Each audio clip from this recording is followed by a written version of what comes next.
7 বছরের অধিনায়কত্বে একটাই আক্ষেপ গম্ভীরের, কি নিয়ে অনুশোচনা কলকাতার মেন্টরের। একসময় কলকাতা নাইট রাইডার্সে চুটিয়ে খেলেছেন, অধিনায়ক হিসেবে দলকে 2টি IPL জিতিয়েছেন।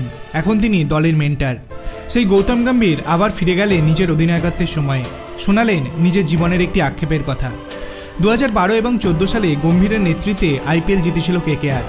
নিজের অধিনায়কত্বের স্মৃতি ফিরিয়ে এনে গম্ভীর জানালেন, সূর্যকুমার যাদবকে বুঝতে না পারা এবং তার প্রতিভাকে কাজে না লাগাতে পারা তার জীবনের অন্যতম বড় আক্ষেপ। 2014 সালে KKR কিনেছিল সূর্যকে। 2017 সালে তিনি চলে যান মুম্বাইয়ে। এক ওয়েবসাইটের সাক্ষাৎকারে গম্ভীর বলেছেন, একজন নেতার কাজ হলো দলের প্রত্যেকের প্রতিভা খুঁজে বের করা এবং গোটা বিশ্বের সঙ্গে সেটার পরিচয় করানো। যদি 7 বছরের অধিনায়কত্বে আমার কোনো আক্ষেপ থেকে থাকে, তাহলে সেটা হলো সূর্যকুমার যাদবকে ঠিকমতো কাজে লাগাতে না পারা। কেন পারেননি সেটাও ব্যাখ্যা করেছেন গম্ভীর।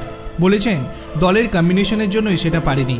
3 নম্বরে একজন ক্রিকেটারকে খেলানো যায়, নেতা হিসাবে প্রথম একাদশে থাকা বাকি 10টা ক্রিকেটারের কথাও ভাবতে হবে। 3 নম্বরে ও অনেক ভালো খেলতে পারত, কিন্তু আমাদের দলে 7 নম্বরে ভালো খেলেছে। গম্ভীরের সংযোজন, ওকে 6 বা 7-এ খেলানো বা বসিয়ে রাখুন, সূর্য সবসময় হাসি মুখে থেকেছে এবং দলের হয়ে খেলার জন্য সবসময় তৈরি থেকেছে, তাই ওকে একসময় সহ অধিনায়ক করে দিয়েছিলাম। আপনার কি মনে হয়, সূর্যকুমার যাদব যদি কলকাতা নাইট রাইডার্সে এখনো পর্যন্ত থাকতো, তাহলে কি 2014-র পরও কলকাতা কি আরও 2টো কি 3টে IPL ট্রফি জিততে পারতো?